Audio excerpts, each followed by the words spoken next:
আজকে এসএসসি 26 ব্যাচের যারা আছো, মানে সামনে যাদের পরীক্ষা, তাদেরকে রসায়নের চতুর্থ অধ্যায়ের আমি মাত্র 3টা সৃজনশীল দেখাবো, যেখান থেকে তুমি 2টা নিশ্চিত কমন পাবা। অর্থাৎ যদি এখান থেকে একটা সৃজনশীল হয় এই টাইপ থেকে আসবে, এখান থেকে যদি 2টা সৃজনশীল হয় এই টাইপ থেকে আসবে। মানে 3টা সৃজনশীল হচ্ছে 3টা টাইপ। এই 3টা টাইপ যদি তুমি শেষ করতে পারো, তুমি এসএসসি 26 বোর্ড পরীক্ষায় চতুর্থ অধ্যায় থেকে যেভাবেই প্রশ্ন আসুক তুমি পারবা, এটা তুমি নিশ্চিত থাকো। তো কাজেই ক্লাসটা প্রথম থেকে লাস্ট পর্যন্ত দেখো, খাতায় নোট করো এবং ওই সৃজনশীলটা হচ্ছে রিভিশন দাও, এবং হচ্ছে উদ্দীপকটা কিভাবে ধরবা ওইটার প্রসেস আমি শিখিয়ে দিচ্ছি। আশা করি আজকে ক্লাসটা খুব এনজয় করবা। চলো আমরা শুরু করি। প্রিয় শিক্ষার্থীরা, তোমরা খেয়াল করো, আজকে আমরা ধরেছি চতুর্থ অধ্যায়।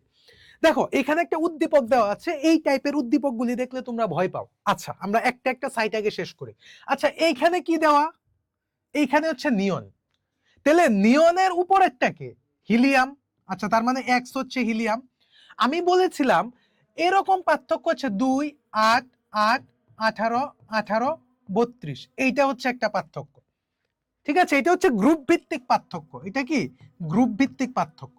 আর পর্যায় ভিত্তিক পার্থক্য হচ্ছে, পর্যায় ভিত্তিক পার্থক্য হচ্ছে 1। পর্যায় ভিত্তিক পার্থক্য হচ্ছে কত? 1। আচ্ছা তার মানে নিয়ন কত ভাই? নিয়ন তো 10। তার মানে এইটা কি? এটা হচ্ছে 9। তাহলে 9 কার? 9 হচ্ছে ফ্লোরিনের। ভালো কথা। তাহলে এইটা কি? এটা হচ্ছে 8। তাহলে 8 কার? 8 কার? 8 হচ্ছে অক্সিজেনের। ঠিক আছে, তার মানে কি এইটা হচ্ছে নিষ্ক্রিয় গ্রুপ, এইটা হচ্ছে নিষ্ক্রিয় গ্রুপ। ঠিক আছে, তো নিষ্ক্রিয় গ্রুপের আগের গ্রুপটার নাম কি? Halogen group. 17 নাম্বার গ্রুপ, যেটা দেখো মিলে গেছে, ফ্লোরিন। Halogen group. হ্যালোজেন গ্রুপের আগের গ্রুপটাকে এটাকে বলা হচ্ছে চ্যালকোজেন গ্রুপ। ঠিক আছে, 16 নাম্বারটা, 16 নাম্বার গ্রুপ যেটা, খুব ইম্পর্টেন্ট কিন্তু 3টা। আচ্ছা এখন এখানে হচ্ছে সেম। দেখো এখানে বলছে কি লিথিয়াম। তাহলে লিথিয়াম কত? 3। 3-এর আগে কত আছে? তাহলে 3 থেকে তুমি 2 বিয়োগ দাও, যেহেতু উপরে একটা জিনিস আছে, নিচে যেহেতু 2, 2 এর সাথে তুমি যদি হচ্ছে এখানে লিথিয়াম কত? 3 না? তাহলে তুমি যদি মানে কি বলে ওই যে ছন্দ মুখস্থ করো না, এই যে হাই, লি, না, কে, এসব এসব পরীক্ষার হলে কখনো কাজে দেয় না। ঠিক আছে, এসব পরীক্ষার হলে কখনো কাজে দেয় না। তার মানে এটা কত? এটা হচ্ছে 1। এইটার সাথে তুমি যদি 2 যোগ করো তাহলে 3 হয়। এই যে 2। তার মানে এটা গ্রুপ ভিত্তিক। 1 কার? 1 হচ্ছে হাইড্রোজেন। আমার এই জায়গাটা লাগবে, তোমার উদ্দীপক পাওয়ার সাথে সাথে প্রথম কাজ হচ্ছে এই জায়গাটা নিয়ে খেলা শেষ করে দিবা। তারপরে প্রশ্ন যা আছে এখন তো বুঝবাই। দেখো কি বলছে, এ এবং এক্স এর খুবই ইম্পর্টেন্ট টাইপ কিন্তু এটা। এ এবং এক্স এর ইলেকট্রন আসক্তির ক্রম ব্যাখ্যা করো। আচ্ছা তাহলে ইলেকট্রন আসক্তি সম্পর্কে আমি আগে বলি। প্রথম কাজ হচ্ছে ইলেকট্রন আসক্তির সংজ্ঞা দিবা। প্রথম কাজ হচ্ছে কি? ইলেকট্রন আসক্তির সংজ্ঞা দিতে হবে। দ্বিতীয় কাজ হচ্ছে, দ্বিতীয় কাজ ইলেকট্রন আসক্তির পর্যায়বৃত্ত ধর্মের যে ঘটনাটা আছে ওইটা লিখতে হবে। প্রথম স্টেপে তুমি দিবা হচ্ছে সংজ্ঞা, দ্বিতীয় স্টেপে হচ্ছে পর্যায়ভিত্তিক ঘটনাটা। পর্যায়ভিত্তিক ঘটনাটা কি? যে বাম থেকে ডানে গেলে বাড়ে, উপর থেকে নিচে গেলে কমে। এটা হচ্ছে পর্যায়ভিত্তিক ঘটনা। তার 3 নাম্বার স্টেপ, 3 নাম্বার স্টেপে তুমি ক্রমটা ব্যাখ্যা করবা। মোটামুটি দেখবা এটা তোমার 1.5 পেজ লেগে যাবে। 1.5 পেজ মানে 1.5 পেজ তোমার লেগে যাবে। মানে গ নাম্বারের প্রশ্নে তুমি 3টা স্টেপ করবা, 3টা স্টেপ, 3টা স্টেপ। ঠিক আছে, প্রথম স্টেপে সংজ্ঞা, দ্বিতীয় স্টেপ হচ্ছে ঘটনাটা, পর্যাবৃত্ত ঘটনাটা ইলেকট্রন আসক্তির, এবং তৃতীয় স্টেপ হচ্ছে ক্রমটা। ক্রমটা কিভাবে লিখবা? আচ্ছা দেখো আমি তোমাদের জন্য অলরেডি এটা সাজিয়ে এনেছি যাতে তোমার প্রবলেম না হয়, এবং তুমি কি করবে? এটাকে স্ক্রিনশট দিয়ে ফেলবা। স্ক্রিনশট দিয়ে এই যে উদ্দীপকটাকে স্ক্রিনশট দিবা এবং এই আনসারটাকে স্ক্রিনশট দিবা। স্ক্রিনশট দিয়ে হচ্ছে তুমি খাতায় লিখে ফেলবা, তাহলে দেখবো তোমার বিষয়টা ক্লিয়ার হয়ে যাবে। এবং একটা জিনিস খেয়াল করো, এখানে কিন্তু তুমি আরেকটা জিনিস শিখতে পারবা কেন এই টাইপটা ইম্পর্টেন্ট। এই যে দেখো এখানে আয়নীকরণ শক্তি নিয়ে আলোচনা আছে এবং পারমাণবিক ব্যাসার্ধ নিয়ে আলোচনা আছে। ঠিক আছে, এই তার কারণে এটাতে আমি একটু সময় দিব। তারপরে যেগুলি আছে 2টা সৃজনশীল, ওইটা আমি পড়ায় দিলেও তুমি পারবা, পড়ায় না দিলেও পারবা। আর আমাদের পেইড ব্যাচের স্টুডেন্টরা তো এগুলি ঝাঁঝরা করে ফেলছে। ঠিক আছে, ওকে দেখো গ নাম্বারের কি বলছে। আচ্ছা, তা আমি তো আগে প্রশ্নটা দেখিয়েছি, বলছে ইলেকট্রন আসক্তির ক্রম ব্যাখ্যা করো। ভালো কথা, আমি ক্রম ব্যাখ্যা করলাম। এই যে দেখো, প্রথমেরা কি করছে, প্রথমেরা সংজ্ঞাটা দিয়ে দিয়েছে। আচ্ছা, এই যে ইলেকট্রন আসক্তির ঘটনাটা, এইটা পারমাণবিক ব্যাসার্ধ বা পারমাণবিক আকার এর উপর নির্ভরশীল। কিভাবে? যে ইলেকট্রন আসক্তির সাথে পারমাণবিক ব্যাসার্ধ বা পারমাণবিক ক্রম ব্যস্তানুপাতিক। ব্যস্তানুপাতিক মানে কি, একটা কমলে আর একটা বাড়বে।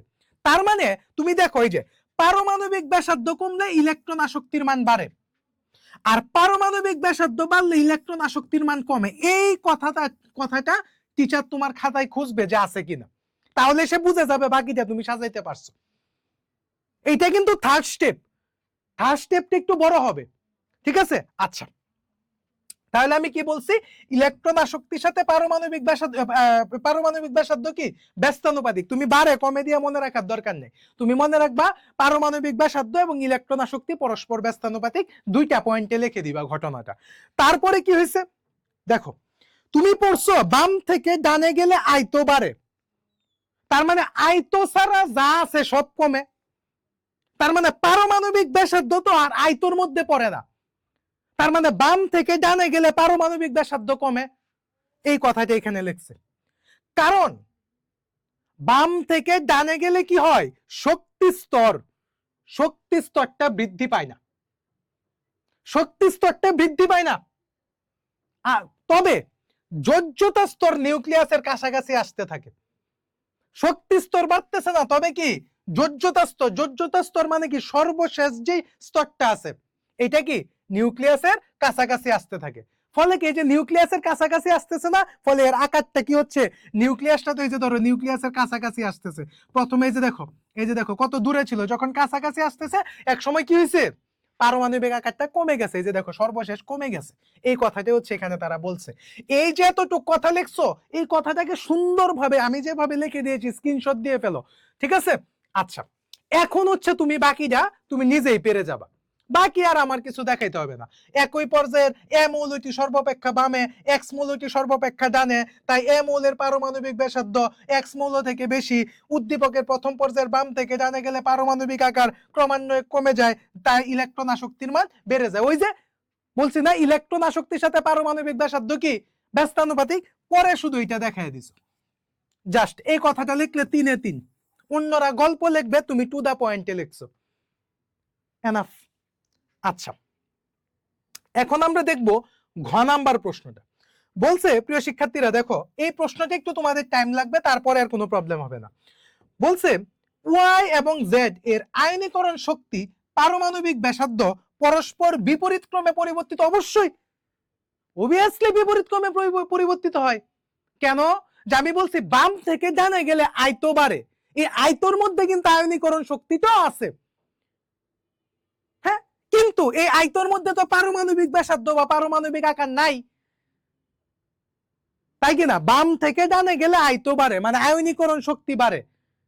তার মানে এগুলি ছাড়া কোনটা আছে, পারমাণবিক ব্যাসার্ধটা আছে এগুলির বাইরে। তার মানে কি, বাম থেকে ডানে গেলে পারমাণবিক ব্যাসার্ধ কমে, যেটা বাম থেকে ডানে গেলে বাড়ে ওইটা উপর থেকে নিচে গেলে কমে, যেটা বাম থেকে ডানে গেলে কমে এটা উপর থেকে নিচে গেলে বাড়ে। কনফিউশন এড়াইতে শুধু একটা লাইন মনে রাখো, বাম থেকে ডানে গেলে আয়ত বাড়ে। তার মানে পারমাণবিক ব্যাসার্ধ কি বাম থেকে ডানে গেলে কমে, তার মানে কি এরা পরস্পর বিপরীত না? এই লাইনটা তোমার খাতাতে খুঁজবে টিচার, যে এই লাইনটা আছে কিনা। তারপরের ঘটনা হচ্ছে এগুলি, এই যে একটু আগে যে ঘটনাগুলি বললাম সেম ঘটনা। পারমাণবিক ব্যাসার্ধের ক্রম, এই যে পারমাণবিক সংখ্যা বাড়তে থাকে কিন্তু কি শক্তি স্তর বাড়ে না, যার ফলে কি এই যে ইলেকট্রন সংখ্যার মধ্যে আসক্তি বেশি হয়, মৌলের পারমাণবিক আকার হ্রাস পায়, যার ফলে কি ওয়ার আকারটা বড় হয় জেড থেকে।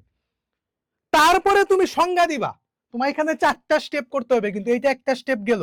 তারপরে তুমি আয়নীকরণ শক্তির সংজ্ঞা দিবা, আয়নীকরণ শক্তির সংজ্ঞা দিলা, যাওয়ার পরে সেম ঘটনা, বাম থেকে ডানে গেলে বাড়ে, উপর থেকে নিচে গেলে কমে। ব্যাসার্ধ কি, এই যে এই লাইনটা, পারমাণবিক ব্যাসার্ধ কমলে আয়নীকরণ শক্তির মান বাড়ে। অবশ্যই ওই যে একই তো ঘটনা, আবার পারমাণবিক ব্যাসার্ধ বাড়লে আয়নীকরণ শক্তির মান কমে।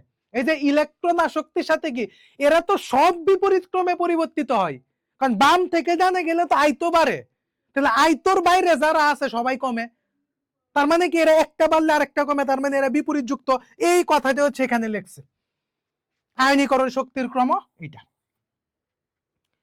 তুমি এখানে অপ্রয়োজনীয় কোনো কিছু নাই, তুমি শুধু এই যে এই কথাটাই মনে রাখতে হবে, বাম থেকে ডানে গেলে আয়ত বাড়ে আর এর বাইরে যা আছে সব কমে। এগুলি আলোচনা করেছি আমি, ঠিক আছে। এরপরে যেগুলি আছে এগুলি সবাই পারে, সবাই। এই যে মৌলের অবস্থান ইলেকট্রন বিন্যাসের সাহায্যে নির্ণয় করো, এটা পারবা। আর কি বলবো, উপরে একটা গ্রুপ, সর্বোচ্চ সংখ্যাটা হচ্ছে পর্যায়, এই যে এটা এস, পি যুগ এস, ডি যুগ এস।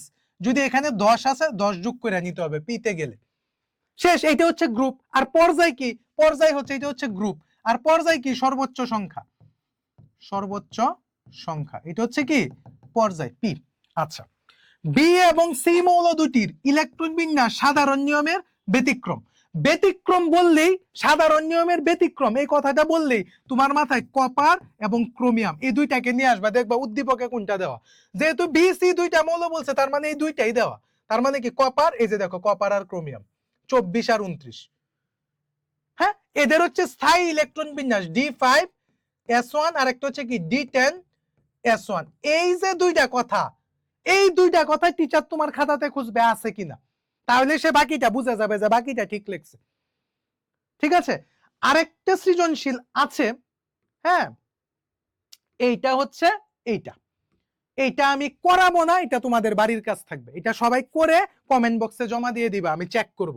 এই যে দেখো এটা বলছে। আচ্ছা দেখো, পর্যায়ের ডিফারেন্স সবসময় এক হয়, আমি প্রথমেই বলে নিছি যে পর্যায়ের ডিফারেন্স কত হবে, এক হবে। আচ্ছা এটা কি ডব্লিউ, ভালো কথা। এটা কত 12 না, এটা কত ম্যাগনেসিয়াম কত 12 না। ম্যাগনেসিয়াম যদি 12 হয়, যেহেতু একের ডিফারেন্স, তার মানে এটা কি সোডিয়াম, মানে 11। 11 মানে কি, 11 মানে কি সোডিয়াম না এটা। আচ্ছা তারপরেরটা দেখি, 13, 14, 15, এই যে এটা হচ্ছে 15, 16, 17 সব ঠিক আছে। বলছে পর্যায় সারণীতে জেড মৌলের অবস্থান নির্ণয় করা। জেড কোনটা, এটা 15। অবস্থান নির্ণয় বলতে কি বোঝানো হচ্ছে, প্রথম কাজ হচ্ছে জেড মৌলটা কি এইটা তোমার দেখাইতে হবে, এইটার জন্য এক মার্ক পাবা। তারপরে হচ্ছে তুমি পর্যায় কত, এটার জন্য 1 মার্ক পাবা। গ্রুপ কত, এটার জন্য 1 মার্ক পাবা। তোমার সময় লাগবে সর্বোচ্চ 3 থেকে 4 মিনিট, এখানে 3 এ 3। তারপরে এখানে আরেকটা টাইপ হচ্ছে এটা WXY মৌলগুলি একই রকম ধর্ম প্রদর্শন করে, বিক্রিয়া সহ বিশ্লেষণ করে। এই যে আমি লিখে লিখে মানে দিয়েছি, যে বলছে কি প্রশ্নটা কার কার তো বলছে WXY, ঠিক আছে। এই যে দেখো পানির সাথে হ্যালোজেনের সাথে বিক্রিয়া করে, এরা পানির সাথে বিক্রিয়া করে। হ্যাঁ, এই যে 3টা ঘটনা শুধু লিখবা। তার মানে চতুর্থ অধ্যায় থেকে 3টা টাইপের প্রশ্ন আসে। একটা হচ্ছে এই যে অবস্থান নির্ণয়, একটা হচ্ছে পর্যায়বৃত্ত ধর্ম, আর একটা হচ্ছে যদি ব্যতিক্রম দেয় ওই যে বিভিন্ন বিক্রিয়া রিলেটেড। আশা করি এই 3টা সৃজনশীল করলে, এখান থেকে যদি একটা সৃজনশীল হয় এই 3টা টাইপের ভিতরে থাকবে, এখান থেকে যদি 2টা সৃজনশীল হয় এই 3টা টাইপের ভিতরে থাকবে। নোট করো, রিভাইজ করো, এখনো সময় আছে। আর কি কত, এই যে তোমাদের তৃতীয় অধ্যায়ের সাজেশনও কিন্তু দেওয়া হয়েছে গ্রুপে, হচ্ছে পেজে খুঁজলেই পেয়ে যাবা, ক্লাস বেলের পেজে, যে তৃতীয় অধ্যায়ের সাজেশন দেওয়া হয়েছে। ইভেন কোন 4টা অধ্যায় পড়বা ওইটারও সাজেশন দিয়ে দেওয়া হয়েছে, তুমি নিচে স্ক্রল করলেই পেয়ে যাবা, ঠিক আছে। আশা করি ক্লাসটি এনজয় করেছো, ক্লাসটি অনেক ইনফরমেটিভ ছিল। তোমার কাজ হচ্ছে ক্লাসটি খাতায় নোট করা এবং প্রতিদিন একবার করে রিভাইজ দেওয়া। ভালো থাকো, সুস্থ থাকো, ভালো দলে থাকো। পরবর্তীতে নতুন সাজেশন নিয়ে আবারও দেখা হবে। ধন্যবাদ।